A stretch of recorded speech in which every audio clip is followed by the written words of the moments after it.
This program is sponsored by Orient Pest Solutions Private Limited. Pests are smart, we are smarter.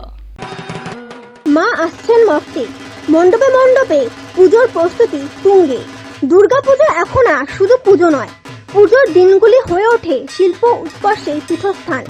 কোনো committee ব্যস্ত theme পুজোর প্রস্তুতিতে, তো কোনো কমিটি ব্যস্ত সাবিকিয়ানায়। এবছরে সাবিকিয়ানার 92 বছরে পা রাখল চেতলার প্রসন্নময়ী ঘাট। দক্ষিণ কলকাতার মধ্যে সবচেয়ে প্রাচীন পুজো এটি। এদিন 24 আওয়ার্স টিভি চ্যানেলের ক্যামেরা পৌঁছে যায় মণ্ডপে। ক্লাব কর্তৃপক্ষের দাবি, প্রাচীন যুগে এই প্রসন্নময়ী ঘাটে দেবীর মূর্তি খুঁজে পান এক ব্রাহ্মণ। তারপর থেকে শুরু হয় সাবিকিয়ানার এই পুজো। থিম পুজোর প্রতিযোগিতাকে পেছনে ফেলে বাঁশ, কাপড় এবং ঝাড়বাতি দিয়ে তৈরি সাবিকিয়ানার এক অদ্ভুত নিদর্শন মিলবে এই মণ্ডপে। পুজোর আসতে আর হাতে গোনা মাত্র কয়েকটা দিন। শিউলি ফুলের গন্ধ বলছে মা আসতে একদমই আর দেরি নেই। আর আমরা এই মুহূর্তে এসে গেছি একটা প্রাচীন পূজা মণ্ডপে। দক্ষিণ কলকাতার সবচেয়ে পুরনো পূজা মণ্ডপ বলা যায় প্রসন্নময়ী ঘাট। আর এই পূজা মণ্ডপের একটা ইতিহাস বলা যায়, কারণ 92তম বর্ষে কিন্তু পড়তে চলেছে এবছরের পুজো। এবং আমার সঙ্গে আছে সেই প্রাচীনকাল থেকে তার ইতিহাস জানবো একজন আছেন যিনি সেই ছোটবেলা থেকে পুজো দেখে আসছেন, তার সাথে আমরা কথা বলবো। তো দাদা, আপনাদের পুজোটা কিন্তু সবচেয়ে প্রাচীন, পুরনো দিন থেকে একটা কলকাতার নাম আছে প্রসন্নময়ী ঘাট। সেই সূচনাটা মনে আছে কি আপনার বাবা ঠাকুমার কাছ থেকে যদি জানেন? এই পুজো শুরু আমার দাদুর হাত দিয়েই, ঈশ্বর বসন্ত কুমার ভট্টাচার্য। এটা শুরু হয়েছিল, হওয়ার কথা ছিল না। এই ঘাটে আমার দাদু স্নান করতে আসছেন, তখন এই ঘাটে সব সময় জল থাকতো, পরিষ্কার জল থাকতো। ভোর 4টের সময় পুজো করতে এসে দেখেন যে এই ঘাটে একটি অষ্টধাতুর দুর্গা মূর্তি পড়ে রয়েছে।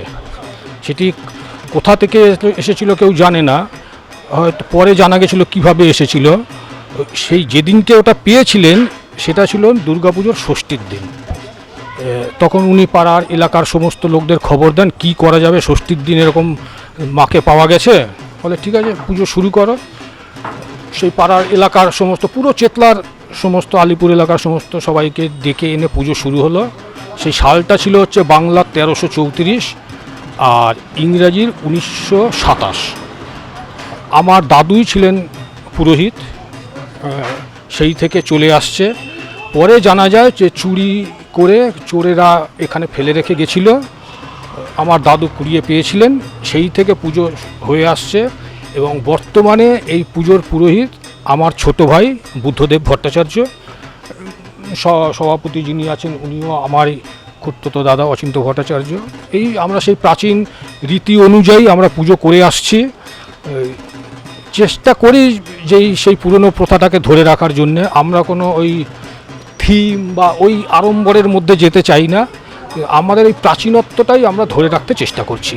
এই বোঝাই যাচ্ছে প্রাচীন পুজো এটা, এবং চেতলা থেকে এখানে দক্ষিণ কলকাতার সবচেয়ে একটা পুরনো পুজো। তো সেখানে রীতি এবং পুজোর একটা অর্চনা যেটা হয়, পূজা অর্চনা, তার মাধ্যমে ভোগ আরতিটা কীরকম হয়, মানে সেটা যদি একটু বলেন আমাদের।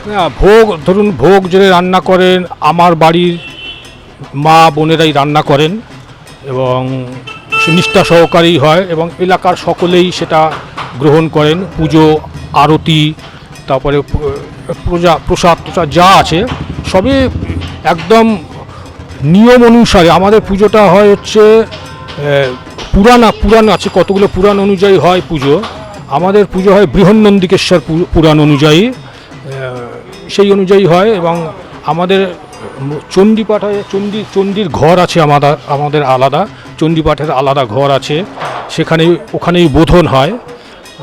তারপরে রীতি অনুযায়ী সপ্তমীতে যেরকম কলাবউ স্নান করে, আমাদের সেই বড়গঙ্গা থেকেই স্নান, বাবুঘাটের ওখান থেকে স্নান করিয়ে নিয়ে এসে এবং সময় মেনে আমাদের সেই সমস্ত পুজো করা হয় রীতি অনুযায়ী।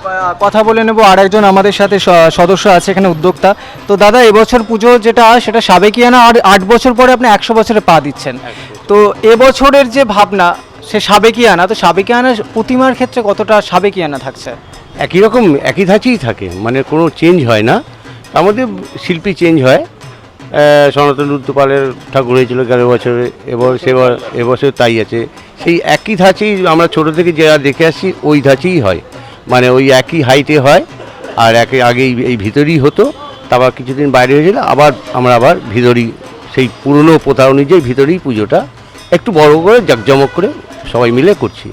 ভাসানের ক্ষেত্রে কতটা এখানে কিছু জাঁকজমকপূর্ণ ভাসান হয় না নর্মালি আপনার এখানে মানে আমাদের ভাসানটা আগে নর্মাল মানে সব মহিলারা একসাথে শঙ্খবাজি টাই যেতে, তা এখন অন্যরকম হয়েছে, এখন একটু গেট ফেট করে একটু জাঁকজমক করে এখন হয়, সব মহিলারা থাকে। আমার পাড়া সবাই একসাথে এই ভাসানটা খুবই আমরা আনন্দ করতে করতে যাই। তো প্রাচীন পুজোর একদম এটা পুরনো দর্শকদের জন্য কি বলবেন যারা আপনাকে দেখছে এই মুহূর্তে, তাদের দর্শকদের জন্য?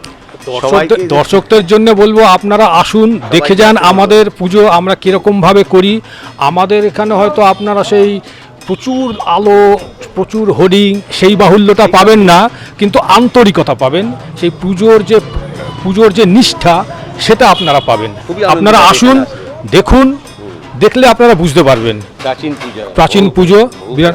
আমরা সেই নিয়ে আলোচনা করছিলাম যে আমরা 100 বছরটা কিভাবে পালন করব।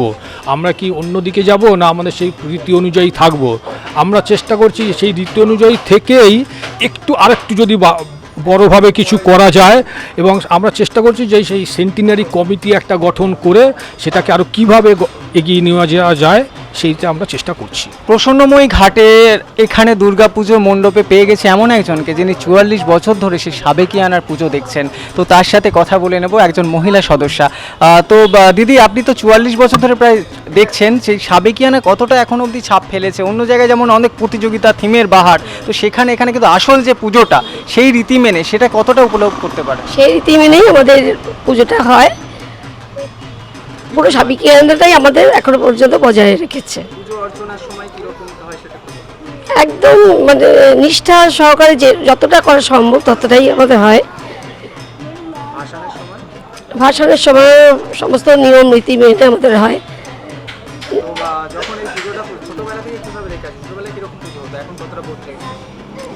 এখন তো দিন পরিবর্তনের ফলে অনেক কিছুর সঙ্গে তালে মিলিয়ে চলতে গিয়ে যেভাবে এগোতে হয় সেভাবেই এগোচ্ছে, বাড়ছে প্রতিবার।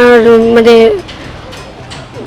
মূল্য অনুযায়ী চারদিকে যেরকম দেখছে সেই তুলনায় আমাদের পূজাটা অনেক বড় হয়ে গেছে, অনেক। হ্যাঁ, তো এই প্রসন্নময়ী ঘাটের যার হাতে তৈরি হচ্ছে মণ্ডপ, তার সাথে আমরা কথা বলবো, শিল্পীর সাথে। তো দাদা, যে প্রসন্নময়ী ঘাট দেখছেন সব জায়গায় থিমের বাহার, তো এখানে সাবেকিয়ানা, তো কাজের ক্ষেত্রে কতটা সময় দিচ্ছেন প্যান্ডেল? মোটামুটি 1 মাসের উপরে টাইম লাগছে কাজটা করতে। তো কোথা থেকে শিল্পীরা এসে কাজ করছে? এটা উত্তর 24 পরগনার মসলন্দপুর থেকে এসেছি আমরা। বিগত 5-6 বছর ধরে আমরা করছি প্যান্ডেলটা।